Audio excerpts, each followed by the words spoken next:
Today we will discuss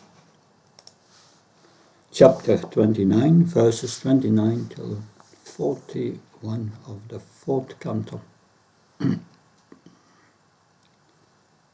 So we can start recording. Om Namo Bhagavate Vasudevaya. Recording in progress. Om Namo Bhagavate Vasudevaya. Om Namo Bhagavate Vasudevaya. Kvashit Pumam Kvashit Shastre Kvachinobhayam Andadi Deva Manusyastir Yahva Yata Karma Gunam Bhava. Covered by the mode of ignorance in material nature, the living entity is sometimes a male, sometimes a female, sometimes a eunuch, sometimes a human being, sometimes a demigod, sometimes a bird, an animal, and so on. In this way, he is wandering within the material world. His acceptance of different types of bodies is brought about his activities under the influence of the modes of nature.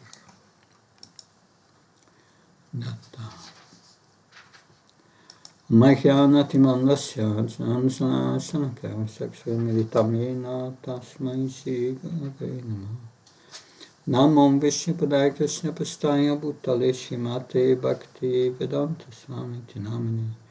Namaste Saraswata Deve Gauravani Pacharine Nirvishesha Sunyavadi Paskachai Desatani. Srila Prabhupada Ki. So we are nearing the end of the words of Narada Muni to King Prachinabharisat. He already explained Jnana Mishra Bhakti. He's trying to get some aversion in the heart of King Prachinabharisat, who is performing one fruitive activity after another. Performing pious activities with the purpose of becoming elevated in the material world. So the Karma Mimamsa philosophers, they also wish to do this. They want to perform the Vedic rituals in such a way that they get material happiness perpetually. So from the point of view of material time, it appears to be eternally. Because if one is extremely pious, one gains happiness. It is impiety that brings suffering and misery. But today, people try to get happiness any way they can. And their way to get this happiness is usually impious or sinful. They don't have a discrimination between piety and impiety, practically speaking. They only want more and more sense gratification. I like it. This is the main criteria for doing something. I feel like doing it. I want to do it because I like it. The result of that is simply ignorance. It is impiety or impious attempts for enjoyment which ultimately only bring misery.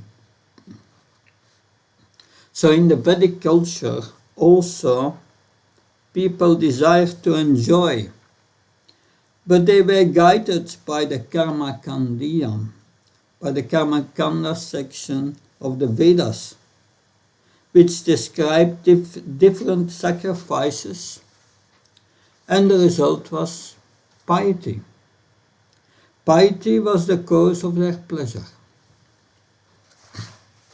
So the concept of karma mimamsas which King Prachinabharisat basically was following, because he thought, if I perform one sacrifice after another, then I will not have any suffering, only enjoying. But the flaw in that reasoning is that if one makes one little mistake, still there is suffering.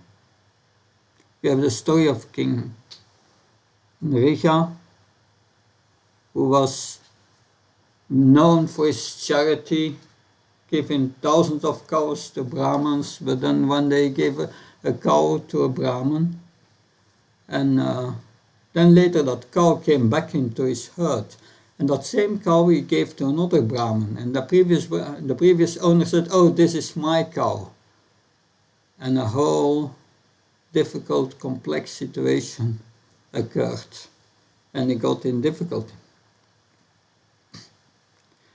So Srila Jiva Goswami explains that it is impossible to perform these activities without some flaw. There is always a mistake. So that occasional mistake ruins one's plans. It is not possible to get eternal enjoyment in the material world. Kapila Muni has explained the same thing at the end of the 3rd canto, you may remember.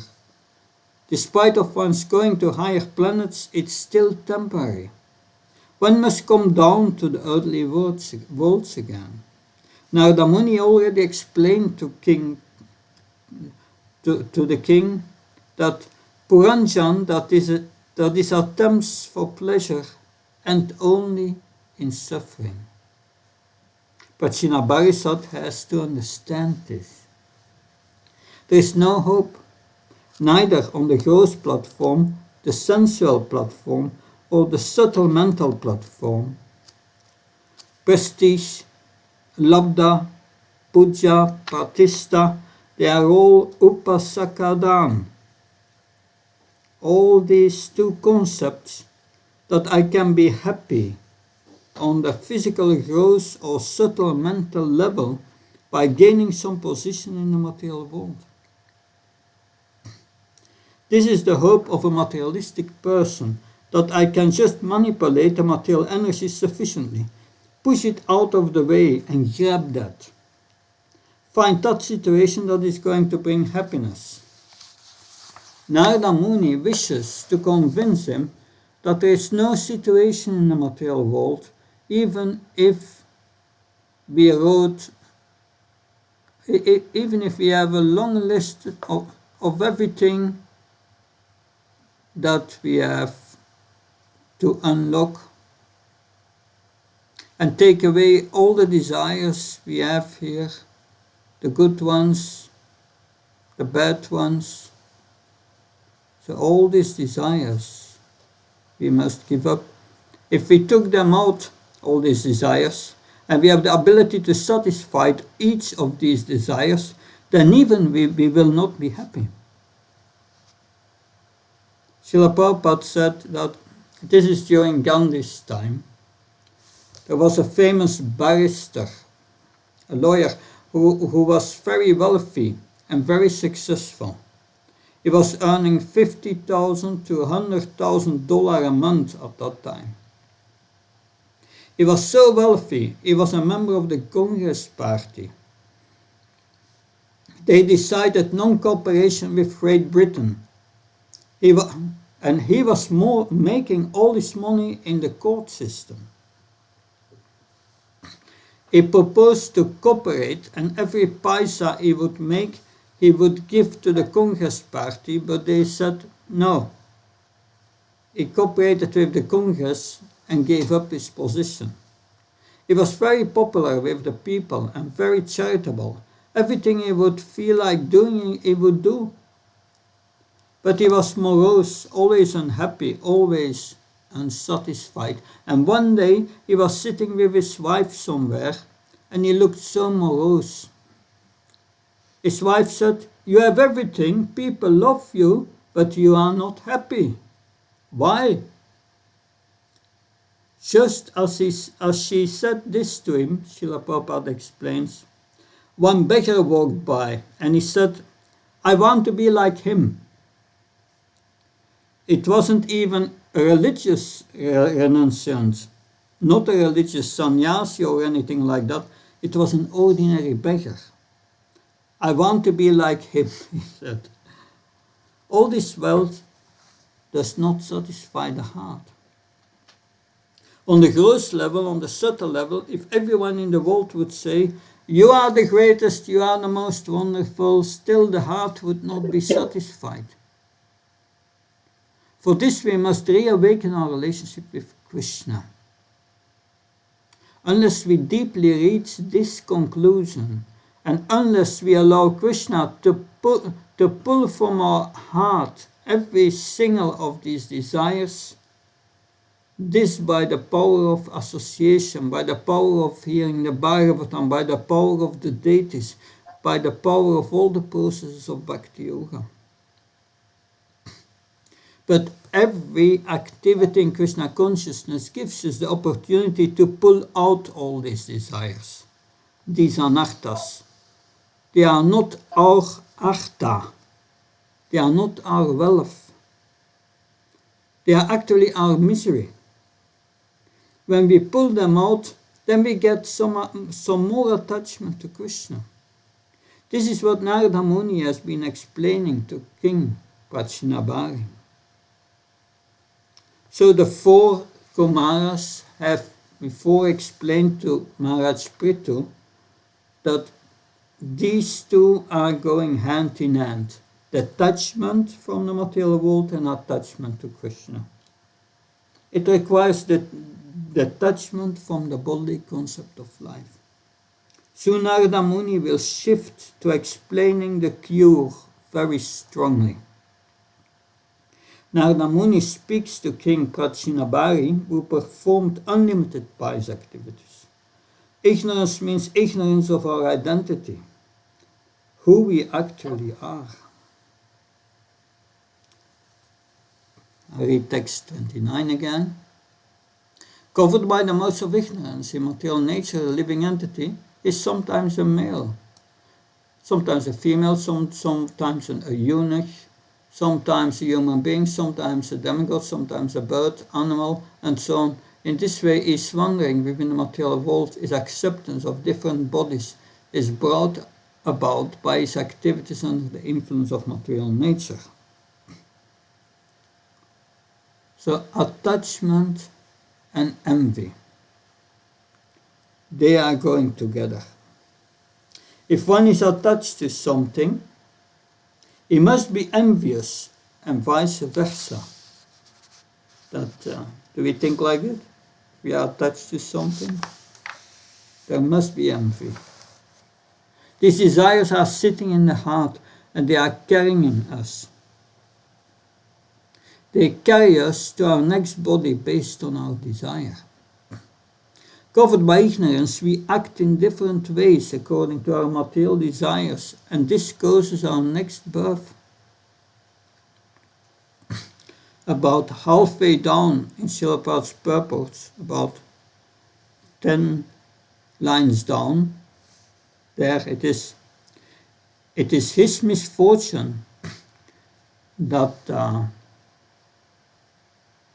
it is his misfortune that by forgetting his real contact with the Supreme Lord, he becomes a servant of Maya. Then in Chaitanya Charitamrita, Krishna Boli said, Jiva Anadi Vayar Mukha, Ataiva Maya Taridaya Samsara Dukkha. Forgetting Krishna, the living entity has been attracted by the eternal feature from time immemorial. Therefore, the illusory energy, Maya, gives him all kinds of miseries in his material existence. So, the living entity has a choice that there is a misuse of freedom by the living entity here. If we are misusing our freedom, we are caught by Maya. So many false desires. Srila Prabhupada said, in the purport here. So as a servant of Maya,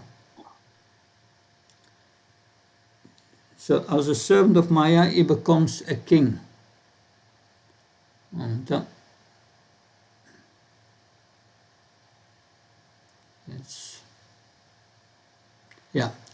he sometimes becomes a king. Sometimes an ordinary citizen, sometimes a Brahmin, a Sudra, and so on. That sometimes he's happy, sometimes a prosperous man, that sometimes a small insect. Sometimes he's in heaven, sometimes in hell. So all this comes from a combination of our desires and our piety and impiety. Sometimes one drives in a big car, a big limousine, and I think with envy, only if I could have something like that. And then immediately a desire is planted in the heart. I want this. Then by Lord Krishna's grace we will get those things. We should be very careful in our desiring. So sometimes it's a demigod. And sometimes it's a demon. Sometimes a servant. And sometimes it's a master. So this is what Narada Muni is telling Prachina Bari. No position in the material world will make you happy.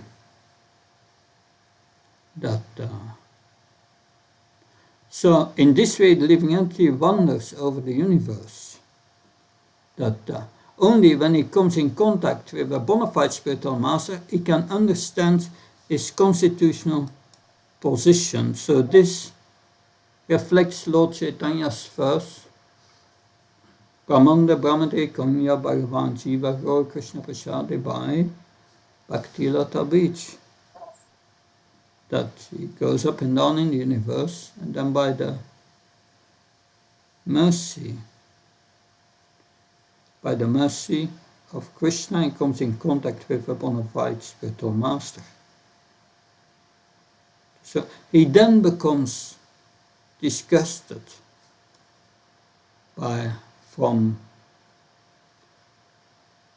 with material existence. He becomes disgusted with material existence. He says, I don't want to have anything to do it with anymore. Srila Prabhupada he said that this world is not a place for gentlemen, and it's a cruel place. Now some interesting instructions are following.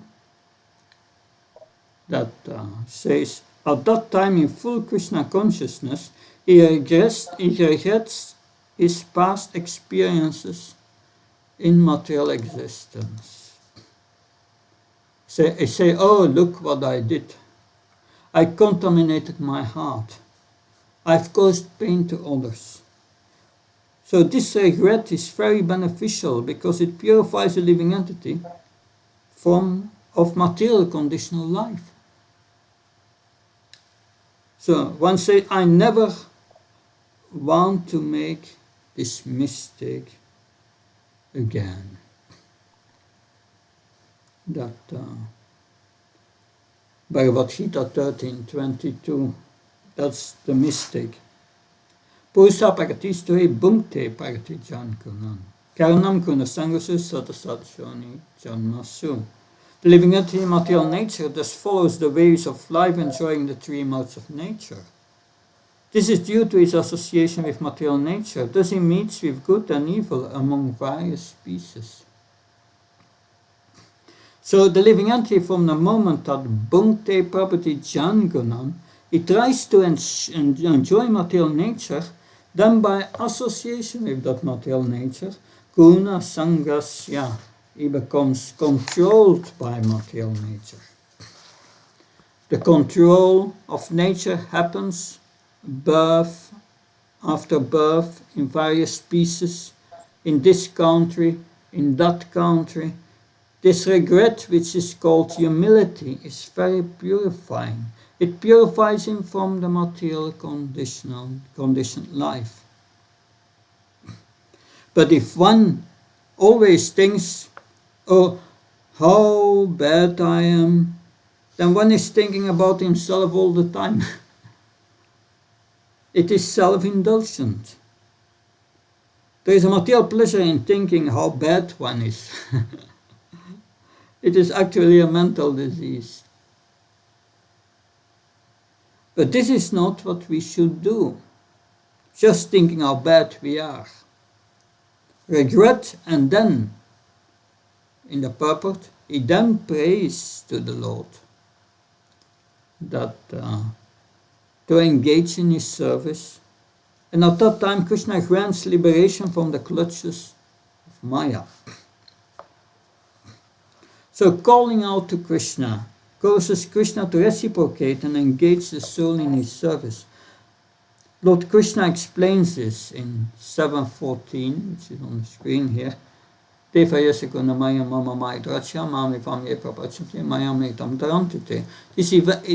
divine energy of mine, consisting of three modes of material nature, is difficult to overcome. But those who have surrendered to me, they can easily cross beyond it. Only by the grace of Krishna, one can get out of the clutches of Maya. It is not possible to get out by mental speculation or other activities. The living entity must understand his real position by the grace of Krishna, and then he keeps himself always fit in Krishna consciousness and acts accordingly. So he keeps himself always fit in Krishna consciousness. What does that mean? That it means understanding one's real position. Act accordingly. What does one do when one actually realizes this? He's very careful about his consciousness and his activities. He does not want to be great in the material world, and he does not want to suffer in the material world. He does not want to have anything to do with the material world. He watches his consciousness and keeps it very pure. He acts in such a way that Krishna will be pleased. He keeps himself always fit in Krishna consciousness. People who are health conscious, they watch out for fitness, they watch out for fatness, fitness, careful about how much they eat. They do exercise. They associate with people, not fat people. They are careful about drinking. They want their health. They are very conscious. They let what is good for their health rule their life. They surrender to it. They accept what is favorable and reject what is unfavorable. A Krishna's person accepts what is favorable and rejects what is unfavorable for Krishna conscious. Thus he gradually becomes completely free from the clutches of Maya.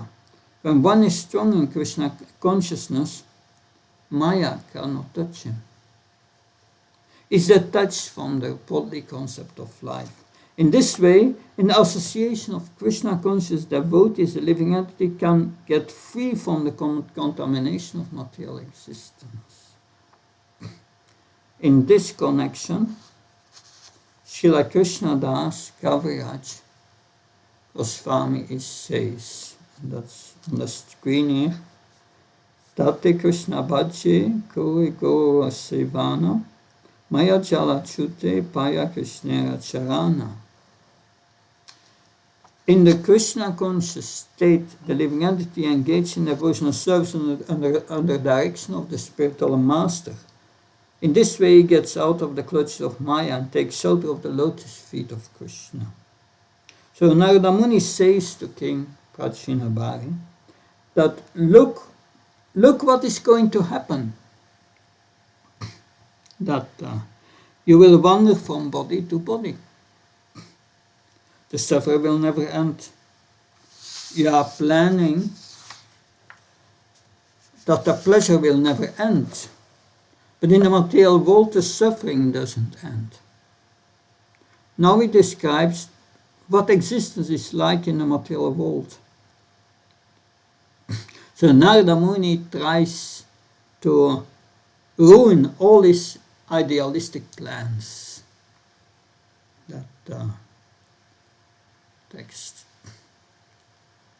30:31. Can someone read the translation, please? Hare Krishna Maharaj. I guess, yeah. The living entity is exactly like a dog who, overcome with hunger, goes from door to door for some food. According to his destiny, he sometimes receives punishment and is driven out, at other times receives a little food to eat. Similarly, the living entity, being influenced by so many desires, wanders in different species of life according to destiny. Sometimes he is high and sometimes he is low. Sometimes he goes to the heavenly planets, sometimes to hell, sometimes to the middle planets, and so on. Yeah, thank you. So, in the purpose Srila Prabhupada writes, the living entity's position is herein likened to dogs. So, by chance, a dog may have a very rich owner, and by chance, he may become a street dog. As the dog of a rich man, he will live very opulently. So, sometimes in Western countries we hear of a master leaving millions of dollars to a dog, and the dog that to that the dog, yeah, sorry. Therefore, to liken, yeah, there is a problem here with the screen. Just a moment. We hear that the master is leaving millions of dollars to a dog in his will. Of course, there are many dogs loitering in the street without food. Therefore, to liken the conditional existence to the living entity to that of a dog is very appropriate. That an intelligent human being, however, can understand that if he has to live the life of a dog, he had best become Krishna's dog. In the material world, the dog is sometimes elevated and sometimes on the street, but in the spiritual world, Krishna's dog is perpetually, eternally happy.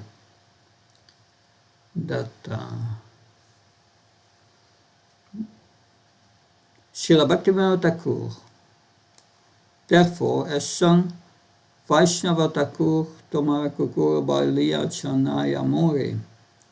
In this way, Bhaktivaibhava Thakur offered to become a Vaishnava's dog.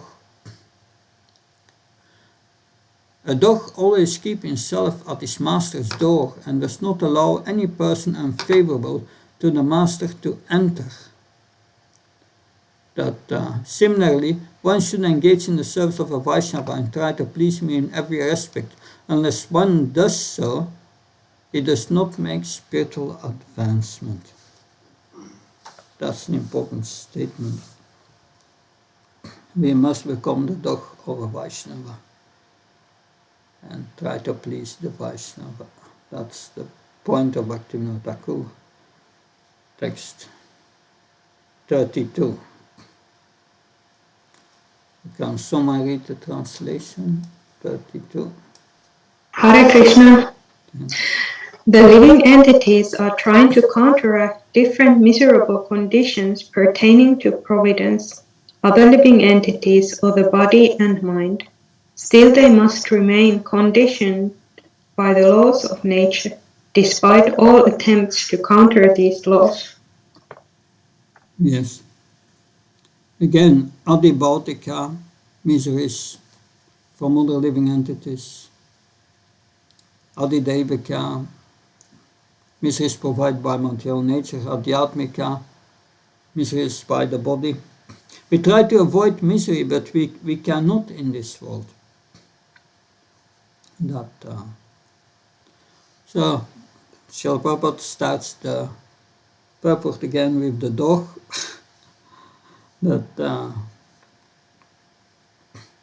So just as a dog wanders here and there for a piece of bread or punishment, the living entity perpetually wonders about trying to be happy and planning in so many ways to counteract material misery. That is called the struggle for existence. We can actually see in our daily lives how we are forced to make plans to drive away the miserable conditions that to get rid of one miserable condition, we have to put ourselves in another kind of miserable condition. A poor man suffers for want of money, but he wants to become rich. He has to struggle in so many ways. Actually, that is a valid counteracting process, but a snare is not a valid counteracting process, but a snare of the illusory energy. A snare. What's a snare? It's a trap. Thinking that I'll be happy when I remove the misery. If we remove one misery, then we get another bitterness. Maya is telling us, only if you do this, then you will be happy. So, yes, if one does not endeavor to counteract the situation but is satisfied with his position, that knowing that he has obtained his position through past activities, he can engage his energy to develop Krishna consciousness. This is recommended in all Vedic literature. So there is such a concise description on how to proceed in Krishna consciousness. And we will get even more directive. And this is this verse from the first canto. Tashay vaito payate takovito dalapyate ambramatam yupayata. Dalapyate dukava anyato sukam kalena savatra kabiramasa. Persons who are actually intelligent and philosophically inclined should endeavor only for that purposeful end, which is not obtainable even by wandering from the topmost planet down to the lowest planet. As far as happiness derived from sense enjoyment is concerned, it can be obtained automatically in course of time. Just in course of time we obtain miseries, and we do not desire them. And then, to give an example of this, Srila Prabhupada explains even further. And so this is what the advancement of modern civilization is compared to. And we will read text 33 now. Can someone read the translation of text 33? Hare Krishna. Yeah, please. Thank you. A man may carry a burden on his head, and when he feels it to be heavy, it to be too heavy, he sometimes gives relief to his head by putting the burden on his shoulder. In this way, he tries to relieve himself of the burden. However, whatever process he devises to counteract the burden does nothing more than put the same burden from one place to another. Yes. So that's the example of the one misery to counteract another misery. And only bitterness is the result. And Narada continues now, and is going to reach his conclusion, 34. Can someone read 34? Narada continued, O you who are free from all sinful activities, no one can counteract the effects of fruitive activity simply by manufacturing a different activity devoid of Krishna consciousness.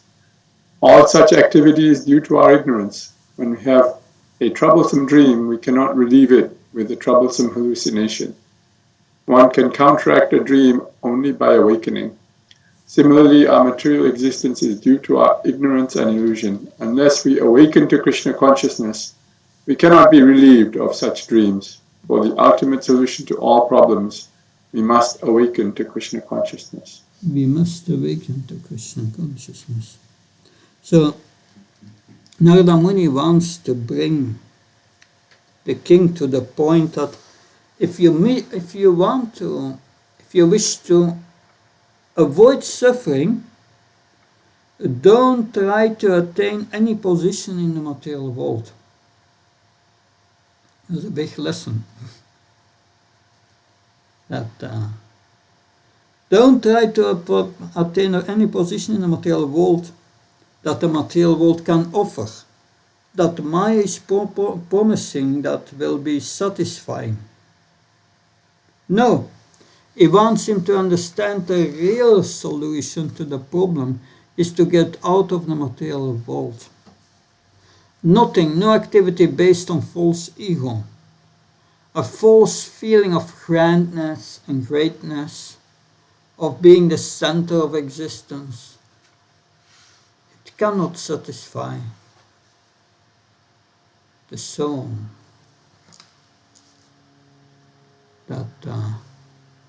All such activities are transferring one problem to another. That's all. If you are in anxiety in a dream, lost in a complete anxiety, but no, what is the obvious solution? It is waking up.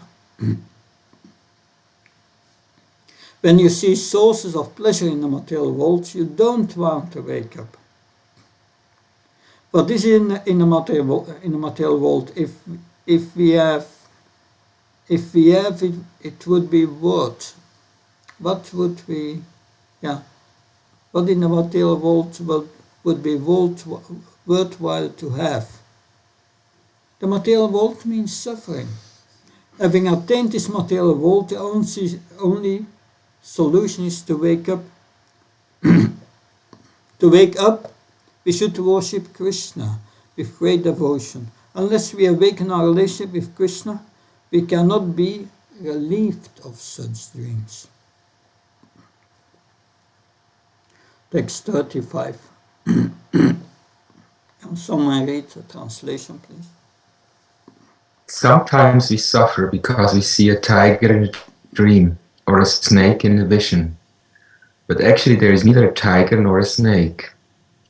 Thus we create some situation in a subtle form and suffer the consequences. These sufferings cannot be mitigated unless we are awakened from our dream. Yeah, so one dream in the material world will lead to another dream. There will be no solution. What the real solution is to awaken. Awakening means surrender. Now we will hear how to awaken from the dream. And what is that way? It's by direct devotional service. 36, 37. Yeah. Can someone read the translation? The real interest of the living entity is to get out of the miseries that causes him to endure repeated birth and death. The only remedy is to surrender unto the Supreme Personality of Godhead through his representative. Unless one renders devotional service unto the Supreme Personality of Godhead, Vasudev, one cannot possibly become completely detached from this material world, nor can he possibly manifest real knowledge. Thank you. So Narada Muni is telling King Prachinabarisat that he will never be happy in the material world. He said, get out. The house is on fire. And what is the process to get out? Bhakti Yoga. And that will award detachment. Jnanam Sajanayisyati. That we will read the beginning of the purport. So Prabhupada says, this is the way to become detached from the artificial condition. So what did Srila Prabhupada say in the previous verses that we should do? He said, we should understand the situation in the material world, that these selfish activities that we have performed and continue to perform on some level, they cause so much trouble to ourselves and all other living entities, and bind us to this material world. Therefore, one should recognize that, and we have to get out, and we have to lament and repent what we have done in this material world. And then we should pray to Krishna to engage us in his service. And then keep one's consciousness fit. Follow very strictly, not planting more material desires in the heart, in the consciousness. No. This section is there to convince us to get out. Even if we can fulfill all our desires, we still can be happy. What will satisfy the soul is when we love Krishna. The only way to become detached from the artificial material condition is to take the Krishna consciousness and constantly engage in the devotional service of the Lord, constantly. Ahai tuki apatiyata, constantly, and without any material motivation to get anything. So this is love of Krishna, and out understand. And we must come to the understanding that we are Krishna's service. So we continue the purport that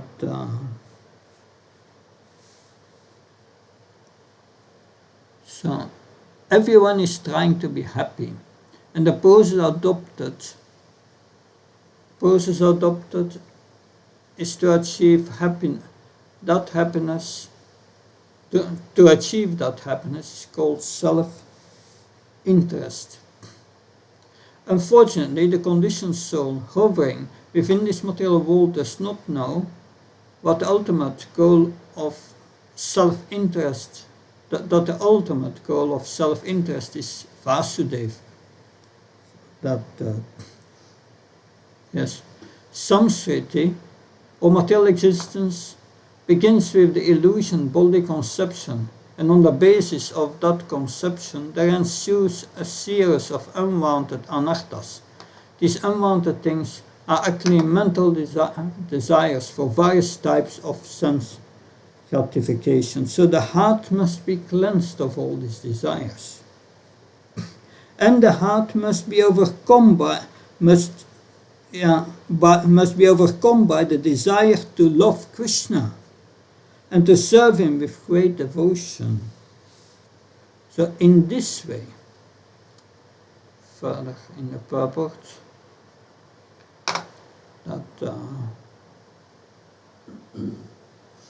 in this way one accepts different bodies within the material world.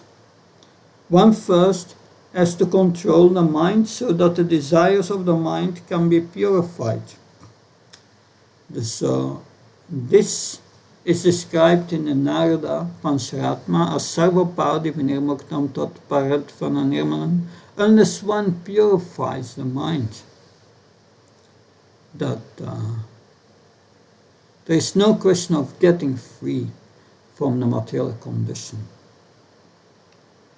So as stated in Srimad Bhagavatam, Anahtopasam Saksha Bhakti Yogamadokse Lokasya Janato Vitvam Sakre Satvata Samhitam.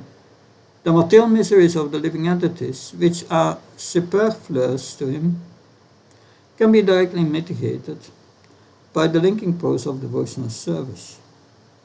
But the mass of people do not know this, and therefore the learned Vyasadeva compiled this Vedic literature which is in relation to the Supreme Truth. So we have to read the Bhagavatam. That Krishna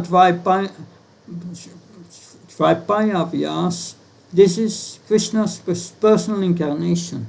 It's a Sakti Avesa avatar. He compiled the Srimad Bhagavatam to give us Krishna in this form to purify our heart from all anarthas. Anarthas means undesirable desires. Undesirable desires. Artha means wealth. Wealth you hold onto it, naturally. The things we are holding to are not our wealth in this material world, but are miseries. The source of misery, dukkha yonia evati. Not text 38. Can someone read the translation? Hare Krishna. Yeah. O best of kings, one who is faithful, who is always hearing the glories of the Supreme Personality of Godhead, who is always engaged in the culture of Krishna consciousness and in hearing on the Lord's activities, very soon becomes eligible to see the Supreme Personality of Godhead face to face. Mm-hmm. So very important. We should never give up the hearing of Krishna Katha, Nityam Bhagavata Sevaya. The purport. Constant engagement in the transcendental loving service of Vasudeva means constantly hearing the glories of the Lord. The principles of Bhakti Yoga, Shravanam, Kirtanam, Vishnu, Smaranam, Padsevanam, Archanam, Vamanam, Dasyam, Sakramat, Nivedanam are the only means by which perfection can be attained. Simply by hearing the glories of the Lord, one is elevated to the transcendental position. So this is the direct Abhideya Tattva. He's describing Abhideya Tattva, how to elevate and purify our heart. The practice. Text 39, 40. Can someone read the translation? My dear king, in the place where pure devotees live, following the rules and regulations and thus purely conscious and engaged with great eagerness in hearing and chanting the glories of the Supreme Personality of Godhead, in that place, if one gets a chance to hear their constant flow of nectar, which is exactly like the waves of a river, one will forget the necessities of life, namely hunger and thirst, and become immune to all kinds of fear, lamentation, and illusion. So this is the purpose of what temples are. Srila Prabhupada emphasized that temples are meant to facilitate the hearing and chanting process. It's a facility for people to come and hear and chant, and to be always engaged in hearing and chanting. Beginning with the the beginning of the purport that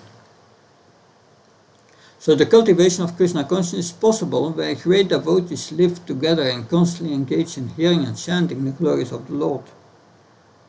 In a holy place like Vrindavan, there are many devotees and constantly engage in chanting and hearing the glories of the Lord. If one gets a chance to hear from pure devotees in such a place, allowing the constant flow of the river of nectar to come from the mouth of pure devotees, then cultivation of Krishna consciousness becomes very easy. Why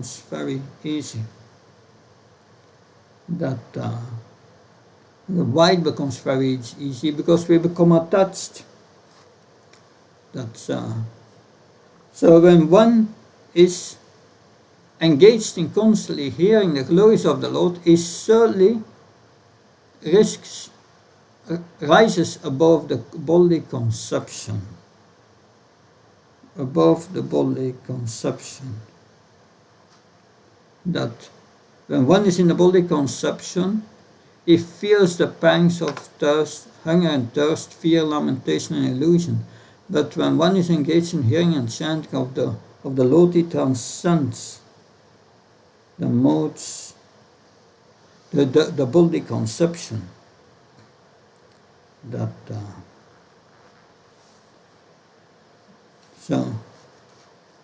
So when one is constantly engaging, constantly hearing, he rises above this bodily conception. So the word Bhagavat Gunanu Katana Shravana Vyaga Seta Sa, meaning always eager to find a place where the glories of the Lord are being heard and chanted, is very insignificant. A businessman is always eager to go to a place where business is transacted. Similarly, the devotee becomes impregnated with Krishna consciousness. Impregnated with Krishna consciousness. That means the devotee's heart that comes to our heart.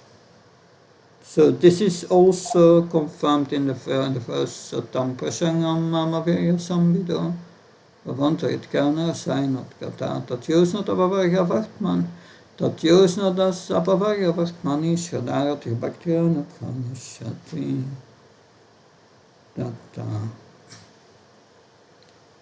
So, yes, an association of devotees, discussion of the pastimes and activities of the Supreme Lord is very pleasing and satisfying to the ear and the heart. By cultivating such knowledge, one gradually becomes advanced on the path of liberation and thereafter is freed and his attraction becomes fixed. So one can very quickly attain full Krishna consciousness in that way. Rasayana means it will bring you to life in Krishna consciousness. So this is the process that breaks bodily attachment and attaches one to Krishna. Here is the process of becoming attached to Krishna based on hearing Krishna Katha. That at the end of the purpose, the secret of success in the cultivation of Krishna consciousness is hearing from the right person. A Krishna conscious person is never disturbed by the bodily necessities, namely eating, sleeping, mating, and defending. Now we go to text 41. Can someone read the translation? Because the conditioned soul is always disturbed by the bodily necessities such as hunger and thirst, he has very little time to cultivate attachment to hearing the nectarian words of the Supreme Personality of Godhead. Thank you.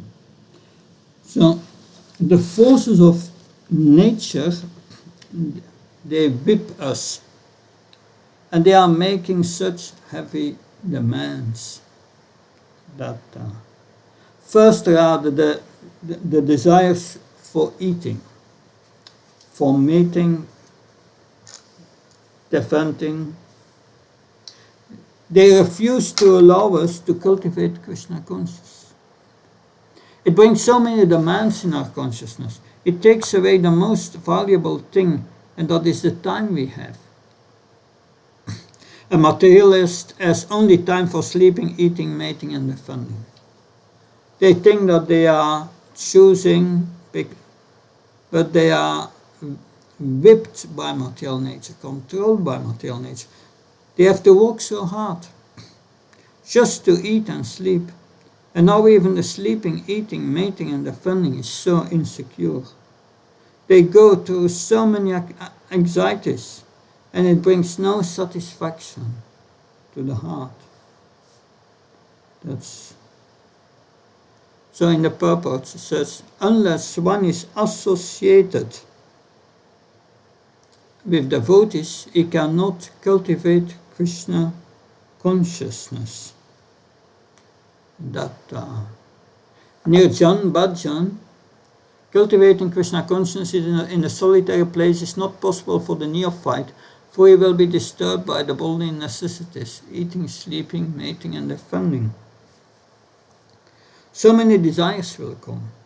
One is so disturbed that one cannot cultivate Krishna consciousness.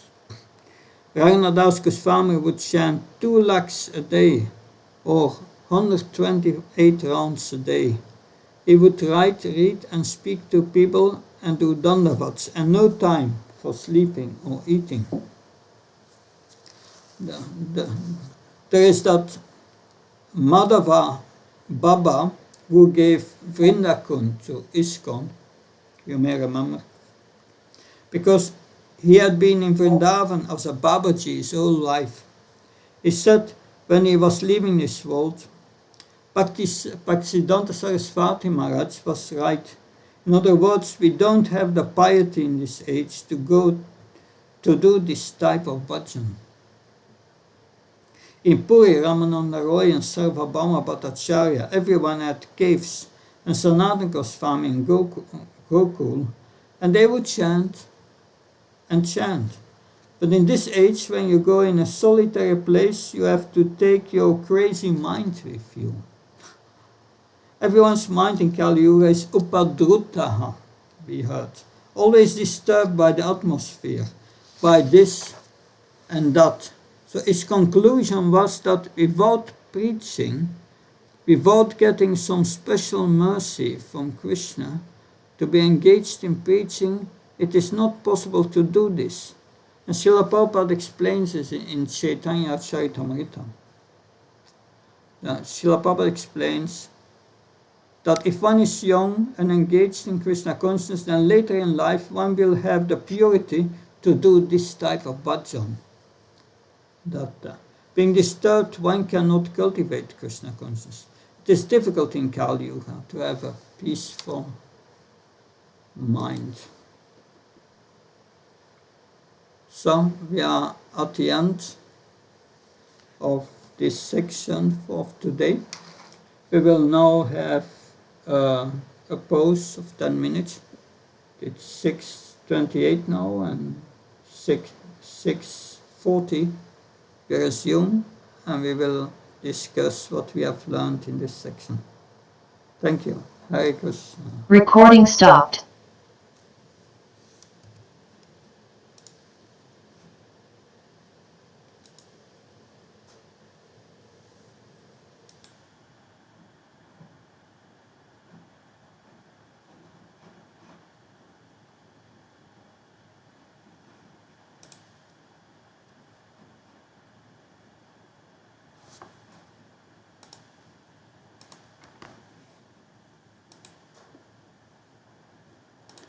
Hare Krishna. So we have heard in this chapter until now. We can start the recording again, maybe.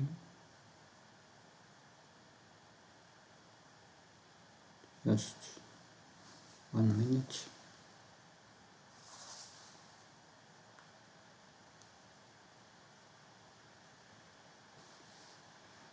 See, the recording is paused. Yes. Recording in progress. Okay, good.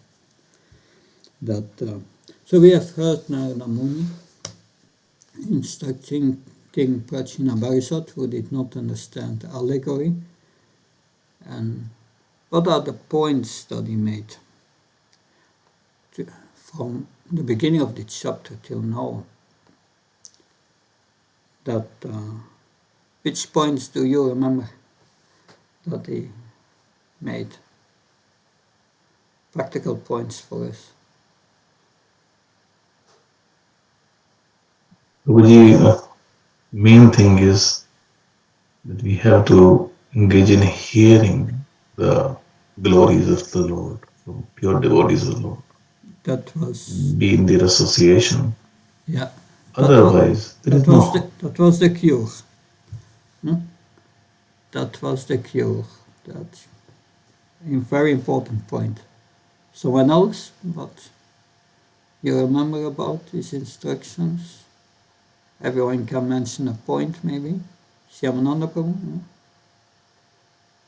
When one is too much attached to material enjoyment, one cannot understand spiritual philosophy. One cannot understand the meaning of this allegory because one is something like in a dream.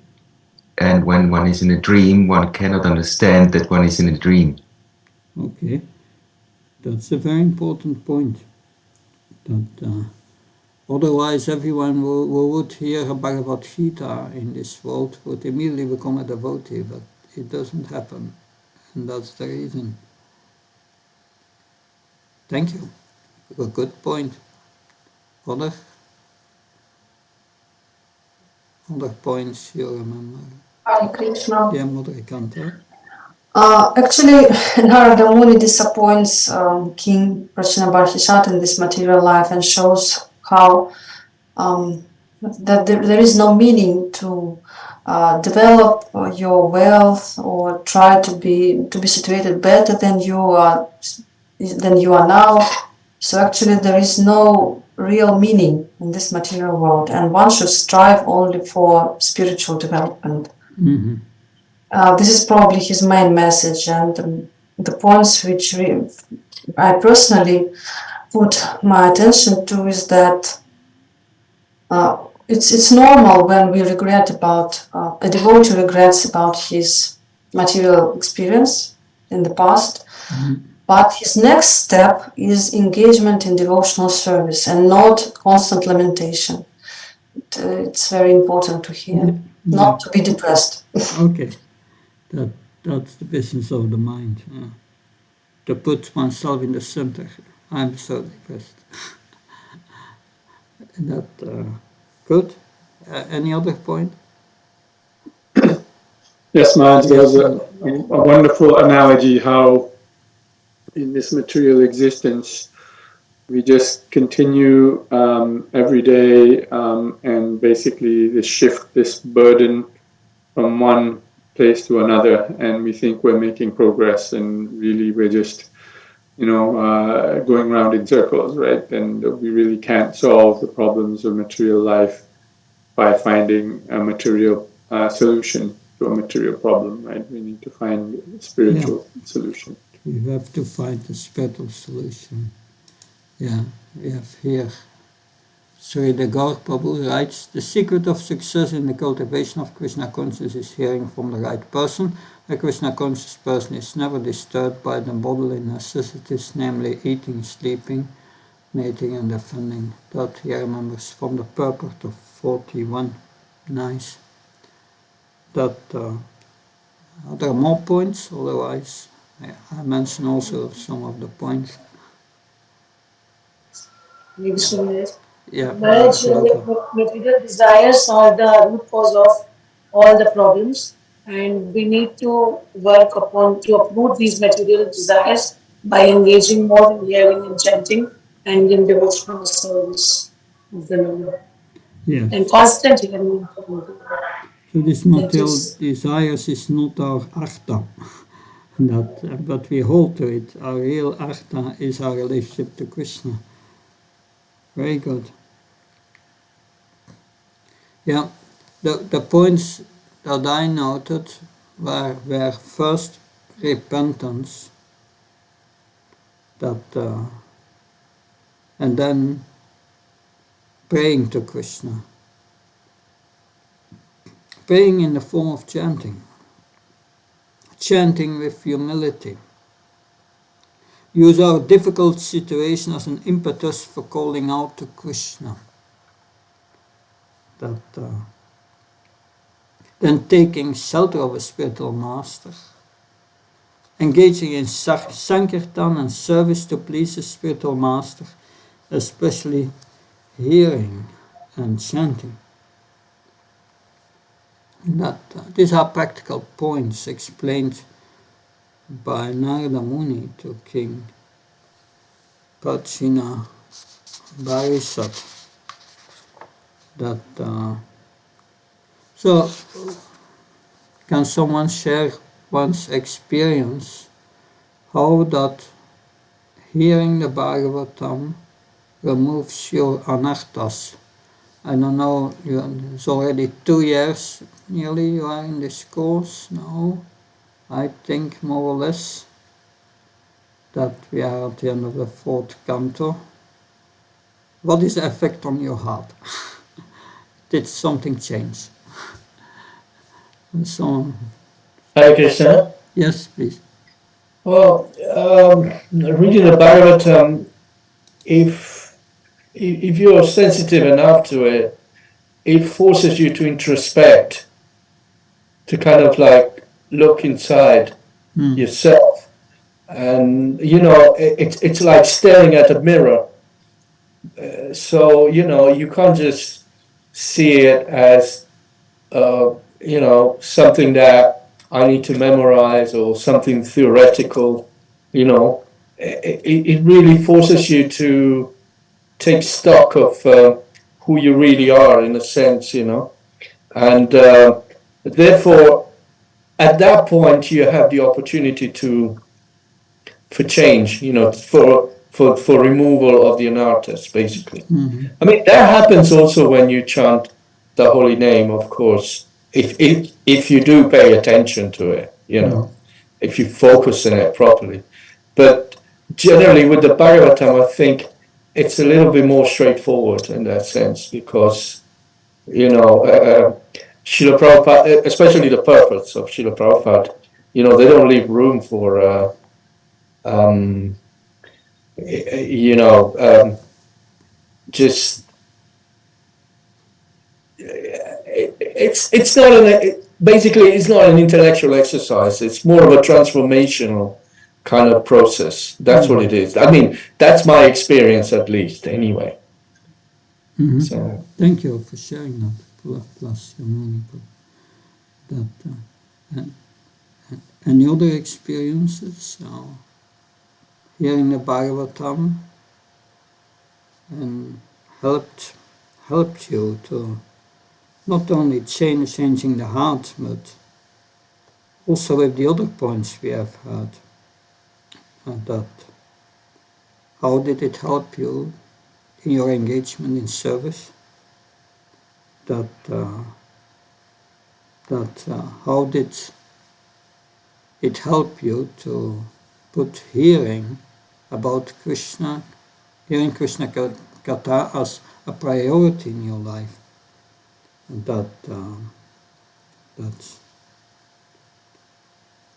then there is the awareness of the anarthas. Because that's many times the problem, that we are not really aware about our anarthas. And the Bhagavatam is churning in the heart and brings them up, and we become conscious of them, and then we can give them up.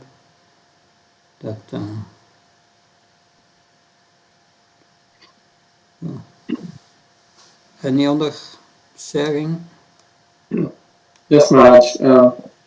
So I think it's increased my conviction much more that this path that Srila Prabhupada has given us, this process he's made so available to all of us, is really the only path and the only hope in that sense.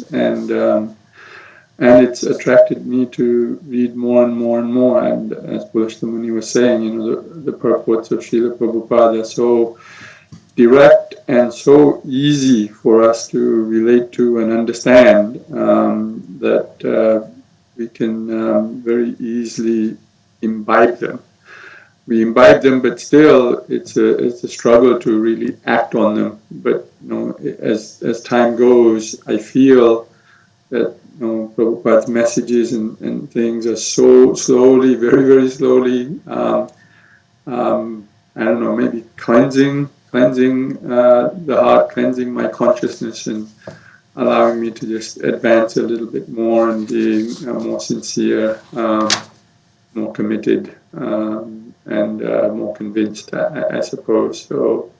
And I think finally just giving me a more and more of a taste to hear more and more also, especially Srimad Bhagavatam, and just really, looking forward to not only completing Canto 4, 5, and 6, but also continuing to the second half of the Srimad Bhagavatam also. So I think it's had a very positive effect for me.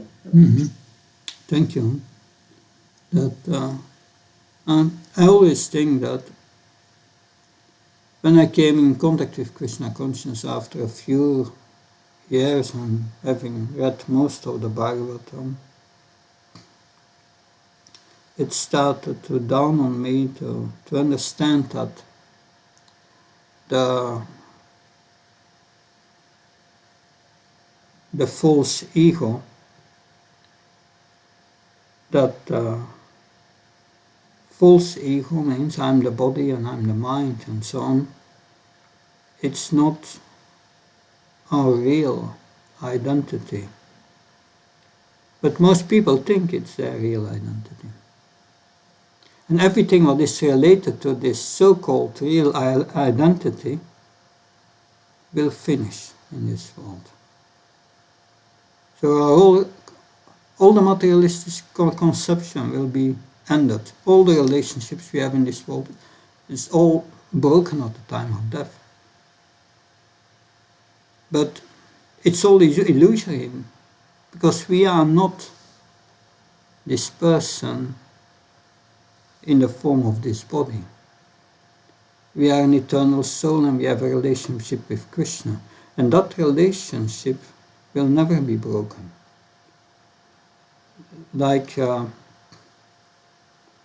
And that's something, I want to share now something which had given me a deeper understanding of that. We know in Bhagavad Gita, Avinastu Tat Vidhi, that which pervades the entire body in 2:17, Krishna says, that is indestructible.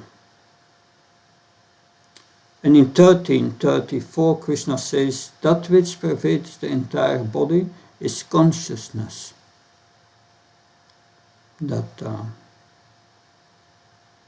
So what do we have in this world? We are a spirit soul. And we have a spiritual form which is inactive for the moment. But it's there. Srila Prabhupada says it's there. Spiritual senses are there, but it's covered by matter, by a subtle and a gross covering. Now this consciousness, you have, and that we heard before in the 3rd chapter, in the 3rd canto already, where I think Lord Kapilati speaks about 3 forms of material consciousness: Shakrati, Svapna, Susupti.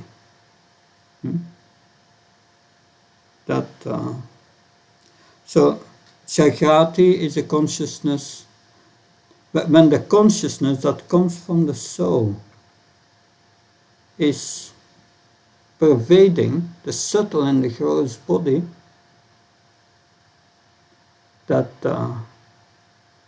then we are awake. When we are awake, we are aware of the gross body and the subtle body when we are awake. That the gross and the subtle body. But we are not really aware about our real self, the soul.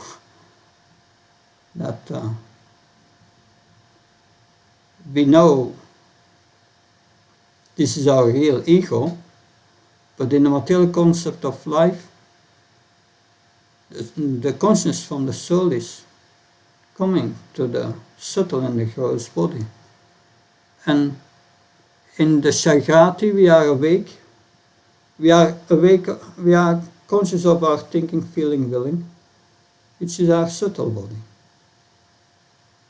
And we are conscious of our gross body and all the pains and pleasures in the gross body. But then, when we are sleeping and we dream, our consciousness is not in the gross body, still connected indirectly, but it's not in the gross body, it's in the subtle body. And the intelligence is not under control of the self. Because it's just under control of the subtle body.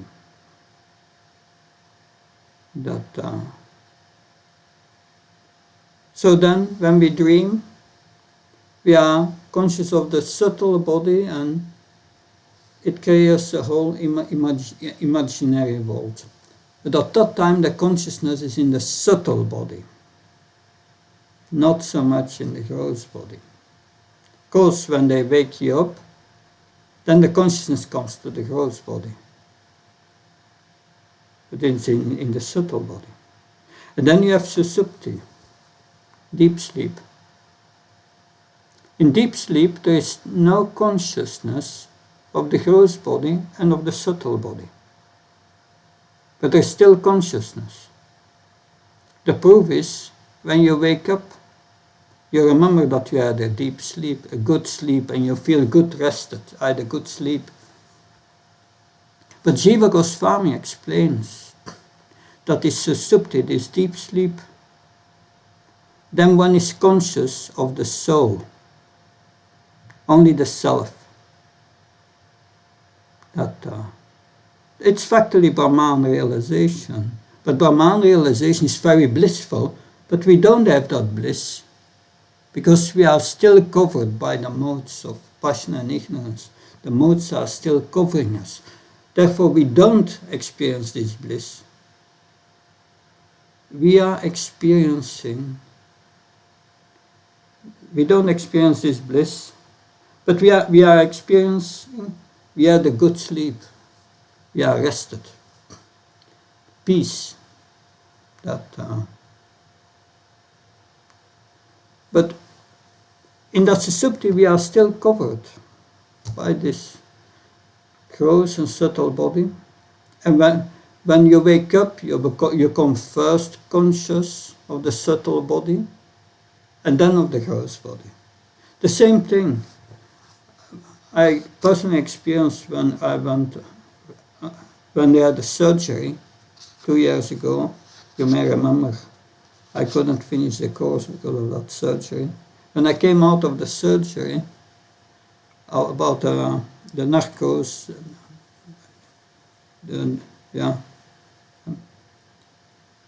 anesthesia, When I came out of it, first I became conscious of the subtle body, and then the gross body.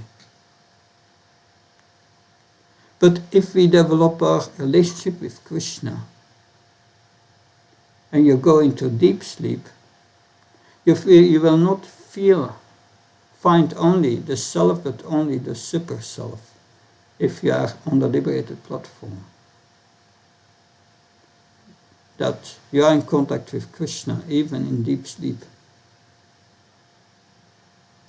But because we are not, our Krishna consciousness is not yet pure, we have still the anartha as the covering. When we go into deep sleep, we forget that, and we are only conscious of ourselves.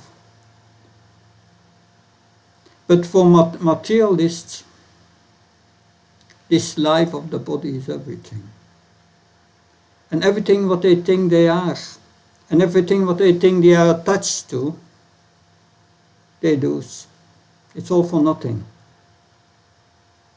But a devotee who has his connection with Krishna, even in deep sleep, you don't lose the connection.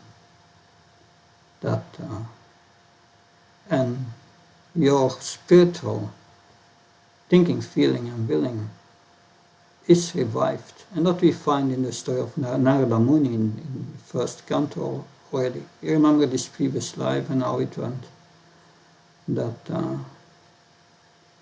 So King Prachina Barishat wants to give up. He must give up his attachment to these temporary activities. Because it's one suffering. It's going from one suffering to another. That's all. And that's the material law. And as long as we don't get it, we get in trouble. So therefore, King Prajnaparisat, we will see further. There are still 3 sections to go in this chapter. Finally, he will give up. He will give up everything, but kindly abrupt that he will get a point and leave.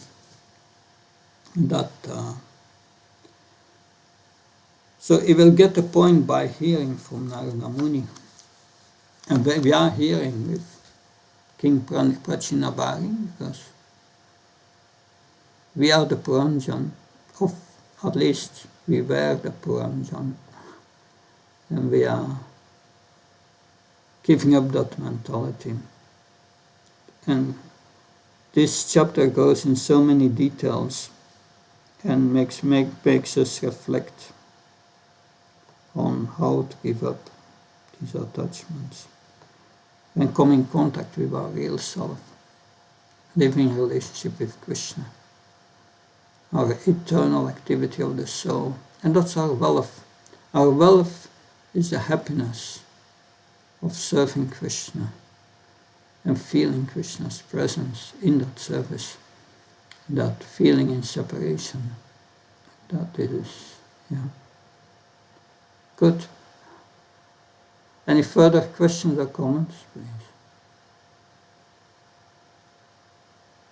Good. Then we will continue tomorrow with the next section. Thank you very much. Hare Krishna. Jai Prabhupada. Thank you, Maharaj. Hare Krishna.